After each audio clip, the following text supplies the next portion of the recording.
गया कि यहां पे दो टाइप के ऑपरेशन होते हैं Node.js के अंदर। बेसिकली कितने टाइप के ऑपरेशन होते हैं? Two types of operation. First operation synchronized operation, जो हमारा टास्क किया कंप्लीट और एंड कर लिया। दूसरा उसी के अंदर एक ऑपरेशन और होता है मेरा, ये दोनों सिंगल प्रोसेस के अंदर आते हैं।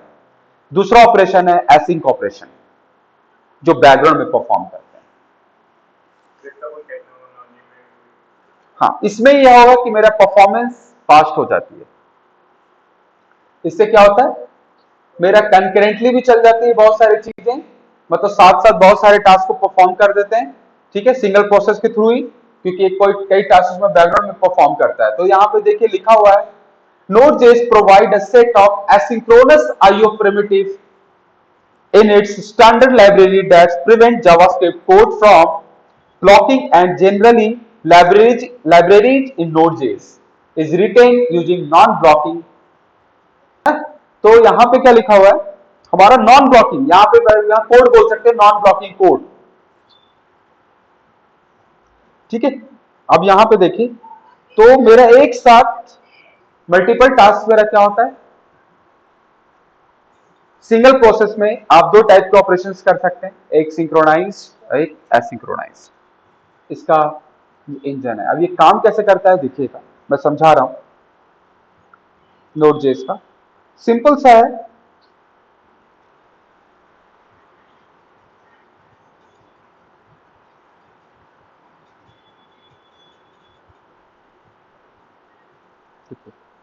ये टास्क कैसे काम करता है देखिएगा। मान लो कि कोई भी आप कोड लिखते हो जावास्क्रिप्ट का, जैसे मैंने लिखा console.log हेलो, लिख दिया।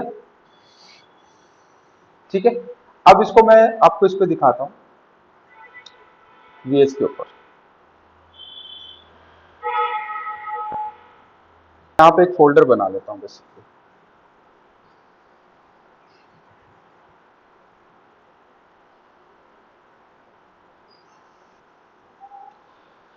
तो CD डेस्कटॉप, यहां पे mkdir नाम ले लेते हैं, Node.js learn,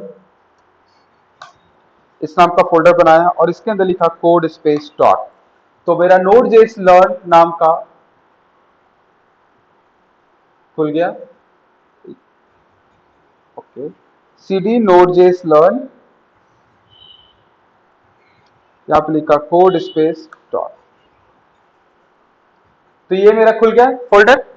इसके अंदर एक फाइल लिया, किसी भी नाम से ले लीजिए, first.js। ये मेरा जावास्क्रिप्ट है। देखिए कैसे चला रहे हैं, ध्यान से समझिएगा। ये मेरा सिंपल एक जेएस फाइल है, दिख गया जेएस फाइल। मैं क्या कर रहा हूं जेएस फाइल का, अब मेरे पास इंजन ऑलरेडी है, मैंने बोला ना इंजन चाहिए आपको, तो इंजन इसमें इंस्टॉल है, Node.js इंजन। अब इस इंजन मैंने लिखा है कोड console.log ए लिखा, और यहां पर लिखा console.log b। अब मैं इंजन को एक टास्क दे रहा हूं Node.js के थ्रू, कौन सी इन्वायरमेंट के थ्रू इसको रन करेंगे, Node.js इन्वायरमेंट के थ्रू। तो यहां पे लिख रहा है node स्पेस first.js, लिख दिया। ये नोड के थ्रू रन कर रहे हैं हम लोग। अब नोड अपना काम किया और पहला आउटपुट क्या दिया मुझे, ए, और दूसरा आउटपुट क्या दिया, बी। लेकिन ये जो ऑपरेशन था ना, वो एसिंक्रोनस ऑपरेशन है, इसमें कोई बैकग्राउंड ऑपरेशन है ही नहीं।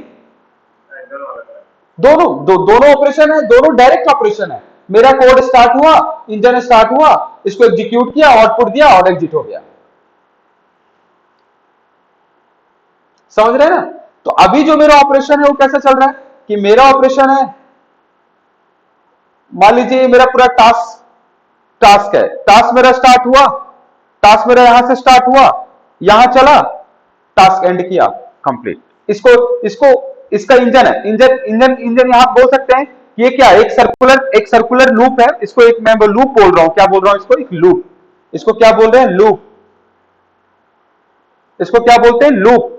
ये एक लूप है भाई, ये स्टार्ट हुआ, आपका जो भी टास्क एग्जीक्यूट किया, एंड किया, खत्म, है ना। ये लूप इंजन के थ्रू काम रहा है, इंजन ही है बेसिकली, इंजन के थ्रू ये पूरा रन टाइम इन्वायरमेंट है, मेरा इन्वायरमेंट पे लूप चल रहा है, उसका नाम क्या दे रहे हैं, लूप। और इसी को बोलते हैं नोड.जेएस के अंदर इवेंट लूप। क्या बोलते हैं, इसी को बोलते हैं इवेंट लूप। और ये कितने टाइप के टास्क परफॉर्म होते हैं, इसमें दो टाइप के टास्क, एक डायरेक्ट एक एसिंक्रोनस, एक सिंक्रोनस एक एसिंक्रोनस, दो टाइप के टास्क परफॉर्म होते हैं। तो बताओ मुझे कि मैंने अपना कोड लिखा यहां पे, ये किस टाइप का कोड है, सिंक्रोनस। तो बोले एसिंक्रोनस कोड कैसे होते हैं, तो जावास्क्रिप्ट के अंदर बाय डिफॉल्ट एसिंक्रोनस नहीं होता, बनाना पड़ता है।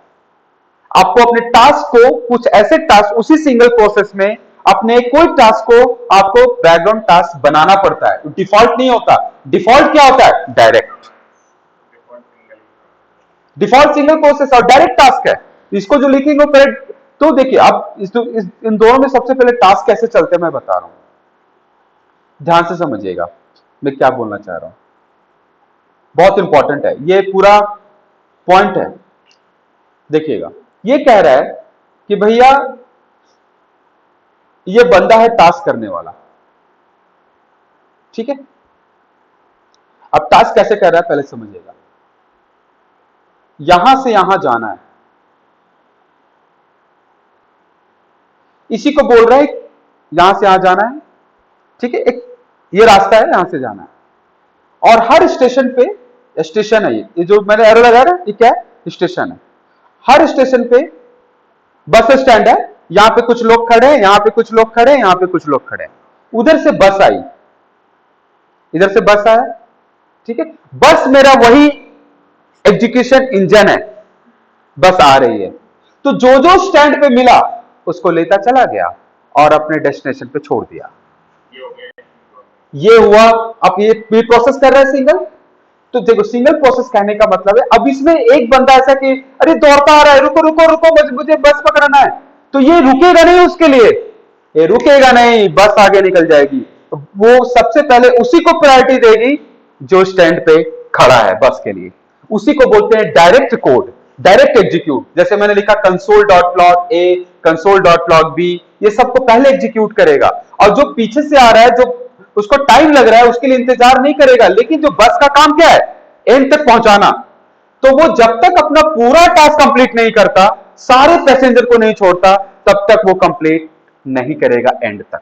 समझ में आ रहा है अमित आपको? हाँ जी, हाँ जी, जी सर। जैसे कि ये टास्क कंप्लीट किया, पूरा कंप्लीट किया, इसको सबको छोड़ दिया अपने अपने जगह पे, तो ये दोबारा आएगा और दोबारा बोलेंगे रुको, दूसरी बार जब आऊंगा ना तब तुम्हें लेके चला जाऊंगा, तब तक तुम यहां पहुंच जाओगे, तुम्हारा टास्क कंप्लीट हो जाएगा। इसको आवाज लगा रहा था बस वाले को, रुको रुको मुझे भी ले चलो, तो बोले दोबारा आऊंगा तो चलेंगे। तो जब एक बार में ये पूरा टास्क कंप्लीट किया यहां से यहां तक, उसको बोलते हैं वो एक लूप कंप्लीट किया। जब जो उसको स्टार्टिंग में जो मिल गए, स्टार्टिंग में जो जो मिला सामने सामने, उसको बोलते हैं लूप कंप्लीट किया। तो उसको बोलते हैं एक टिक, वन टिक। क्या बोलते हैं इसको, one tick, TICK, one tick complete किया। वन टिक मतलब एक टिक कंप्लीट, एक रन पूरा कंप्लीट किया। जब पहला रनिंग कंप्लीट किया तो उसमें जितने भी टास्क थे, कैसे, अब पहला रनिंग कंप्लीट में जावास्क्रिप्ट क्या करता है कि जो डायरेक्ट कोड है वो बताता है कि भाई तो पहले जो प्लेटफॉर्म पे पहले से रहेंगे ना, वो फिक्स है, मेरा पहले से पता है जावास्क्रिप्ट पे कौन कौन रहेंगे। जैसे कि console.log, हमारे पास जितने भी for loop, while loop, if, ये सारे कहते हैं डायरेक्ट वाले। अगर लूप लिखा हुआ, इस वाले कोड में लूप लिखा हुआ तो एग्जीक्यूट करेगा, पूरा लूप कंप्लीट करेगा तब आगे बढ़ेगा। लेकिन अगर किसी लाइन पे, किसी स्टैंड पे सेट टाइम आउट लगा हुआ है तो वो उसके लिए नहीं रुकेगा। इसका मतलब ये हुआ कि अगर मैं इस लाइन में, ठीक यहां पे अगर मैं एक कोड लिख दूं सेट टाइम आउट, और यहां पे दे दूं कि मुझे भैया 5 सेकंड लगेगा, और यहां पे लिखूं console.log C, और यहां पे लिखूं console.log D, तो इसका आउटपुट क्या होगा। अब देखिए मेरा ऊपर से बस चल रहा है, बस चल रहा है भैया, बस चला, क्या मिला बस वाले को, A एग्जीक्यूट किया, दूसरे को किया B, तीसरे को किया लेकिन तीसरा बोला कि नहीं टाइम लग रहा है, तो उसको छोड़ के आगे बढ़ गया, तीसरे इसको कर लिया। अगली बार आऊंगा ना तो तुम बता देना। जब अगली बार जैसे दोबारा जब आया तो ये तो हो चुका था, ये तो हो चुका था, बचा क्या, डी, डी निकल गया। अब एक समझ में आया कैसे हाँ प्रोसेस हाँ हुआ? बिल्कुल सर, बहुत अच्छे से आ रहा है। समझ रहे हो? ऊपर से बस चला। अब ये कैसे कोड है, डायरेक्ट कोड है मेरा, ये कैसा कोड है, डायरेक्ट। अब ऊपर से चल रहा है, ए चला, बी को ले लिया, अब ये बोला नहीं नहीं मुझे 5 सेकंड लगेगा, तो तुम्हारे लिए वेट नहीं करूंगा, सी पे आ गया, तो बोले अगली बार। तब अब जब बस दोबारा आया, ए बी को तो नहीं करेगा ना, तो कर चुका ना, तो क्या बचा, क्या बचा मेरे पास, सेट टाइम और डी। और जैसे डी को आउटपुट दिया उसके बाद इसका पूरा टास्क कंप्लीट हो गया, उसके बाद एग्जिट।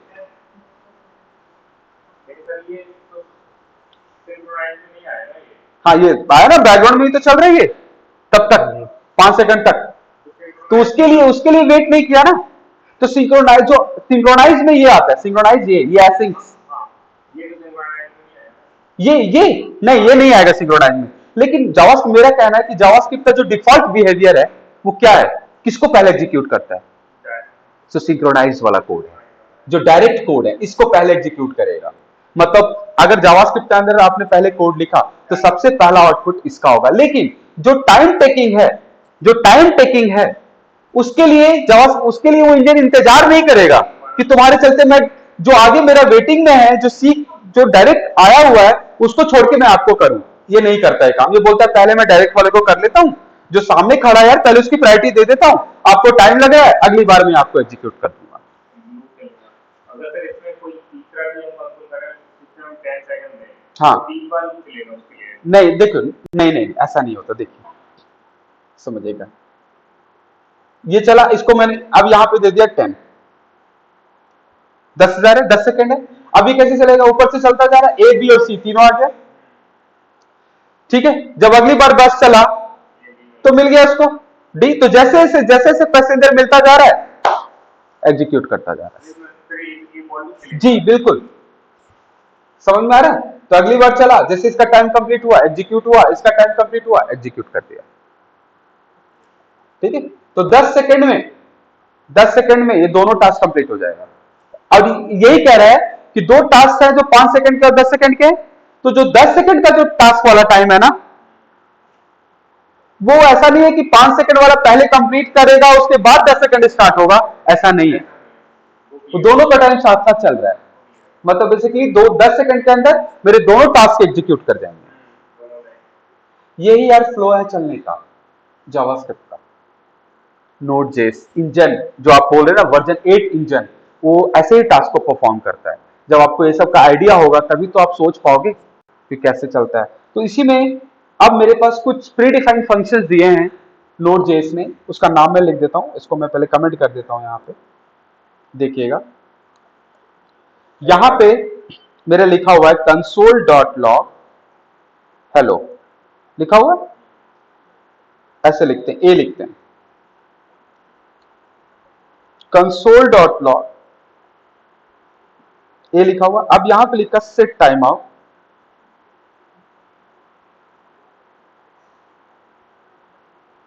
जीरो, और यहां पे लिखा console.log बी, console.log सी। इसका आउटपुट अभी क्या आएगा, मैं एग्जीक्यूट करूं तो नहीं, जीरो है। अब ये कह रहा है, अब देखिए इसका जो बिहेवियर है वो क्या है, इसका बिहेवियर है नॉन ब्लॉकिंग। मतलब जब रास्ते पे जब ये बंदा बस की ओर दौड़ रहा था, तो ये जो है ना, जो बोल रहा है कि मुझे टाइम लगेगा, इसका बिहेवियर ही है, ये खुद कह रहा है किसको, बस वाले को, यार मेरे लिए इंतजार मत करना,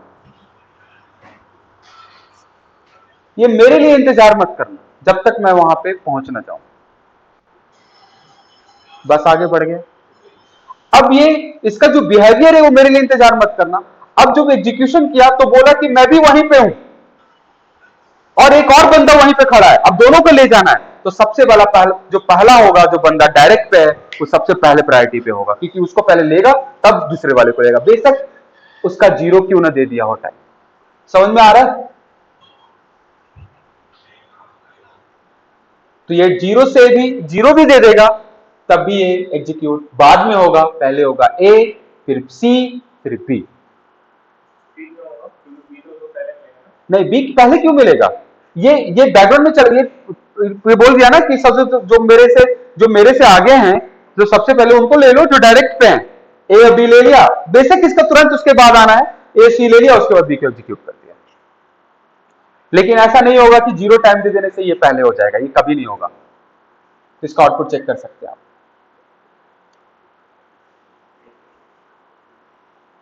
अभी तो आपको क्लियर हुआ? हाँ जी सर।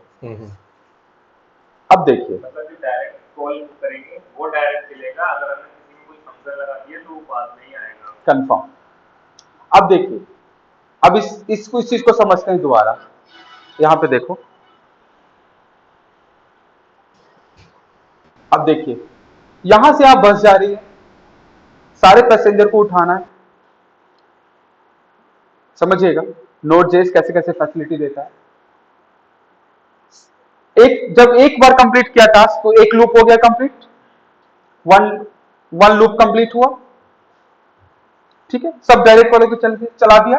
अब इसमें बोल रहा है कि एक जो है, इसमें एक लड़का बोल रहा है कि भैया, बस वाले भैया, यार जब ठीक है, मुझे तो टाइम लग रहा है, तो अगली बार जब आप आओ ना एग्जीक्यूट करने के लिए, हम लोग को लेने के लिए, तो मुझे सबसे पहले लेना आप सभी में। नहीं आया समझ में मैं क्या बोल रहा हूं? यहां पे 3 लोग ऐसे थे जो बाद में आने वाले थे, बाकी सबको एग्जीक्यूट कर दिया। उसमें से एक लड़का बोला, उसके साथ उसका सेटिंग किया, बोला कि मुझे सबसे पहले ले जाना, जब आपका अगली बार जब आना तब। तो इसका मतलब पहले उसको इन्फॉर्म कर दिया कि अगली बार मुझे ही सबसे पहले एग्जीक्यूट करना। तो उसका नाम है, इसी तरीके से Node.js एक फंक्शन देता है, Node.js एक फंक्शन देता है, उसका नाम है नेक्स्ट टिक। फंक्शन का नाम क्या है? Next tick. यहां पे लिख रहा हूं सेट,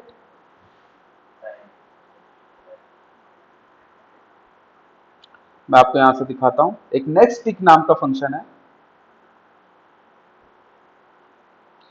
ऐसी है, दिखाते हैं, नेक्स्ट टिक। क्या नाम है फंक्शन का?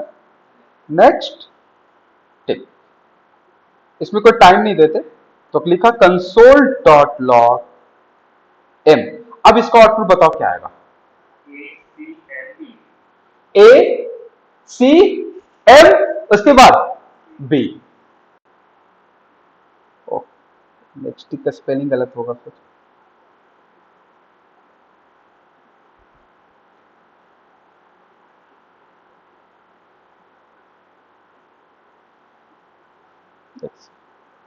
नेक्स्ट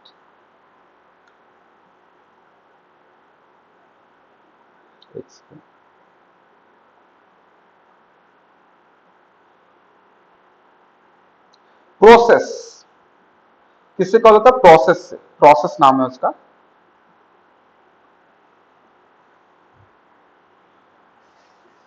क्या नाम है? Process dot next. ये देखिए, मैंने प्रोसेस ऑब्जेक्ट को छोड़ दिया था, इसलिए ऐसा। तो क्या नाम है उसका? Process dot next. एक ऐसा फंक्शन है, उसके अंदर एक फंक्शन पास करते हैं एज आर्गुमेंट में, जिसको बोलते हैं कॉलबैक फंक्शन। ये एक ऐसा फंक्शन है जो कि अगर आपका एक लूप जब कंप्लीट होगा, जब दूसरी बार जब स्टार्ट होगा, तो नेक्स्ट टिक सबसे पहले एग्जीक्यूट करेगा फर्स्ट लूप के बाद। हाँ, फर्स्ट में तो सारे डायरेक्ट वाले एग्जीक्यूट करेंगे, loop, for loop, while loop. अगर बीच में यहां पे व्हाइल लूप लिख दिया तो पहले वो चलेगा, सबसे पहले वो सब पहले चलेंगे। जब अगली बार जब लूप स्टार्ट होगा तो क्या होगा? क्या चलेगा?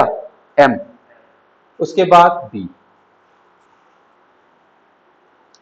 प्रीडिफाइंड फंक्शन है ये, नाम क्या है? Next tick. यूजफुल फंक्शन है, आप इसके अंदर अपना टास्क परफॉर्म कर सकते हैं।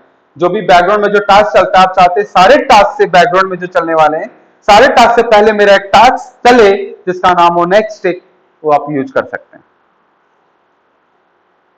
ठीक है, इसी में एक और फंक्शन होता है, इसका नाम है सेट इमीडिएट।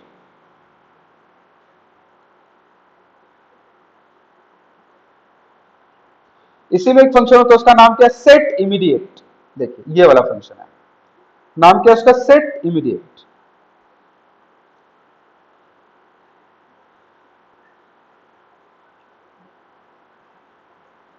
इसमें लिखा मैंने जी। बताओ कैसे चलेगा सेट इमीडिएट।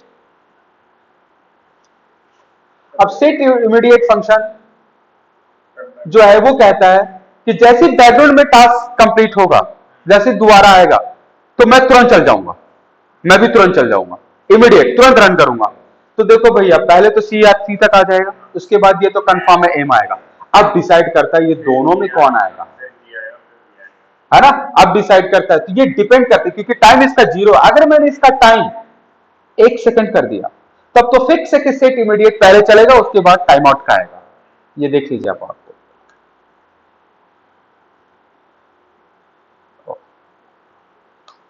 ए आया, सी आया, एम आया, जी आया, उसके बाद बी आया। लेकिन अगर मैंने इसका टाइम 0 किया तो फिर क्या आउटपुट होगा। तो अब देखो ये तो भाई इसका मतलब दोनों सेम ही हो गया ना, अब तो दोनों से कोड सेम हो गया। तो ये डिपेंड करता है वेरियस फैक्टर,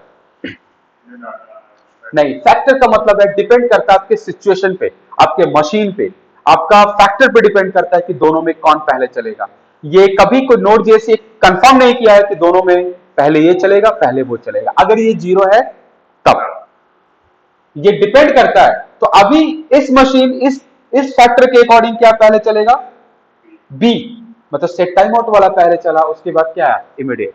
लेकिन कभी ऐसा भी हो सकता है कि जी और बी आ जाए, तो डिपेंड करता है फैक्टर के ऊपर। समझ में आ रहा है अमित आपको?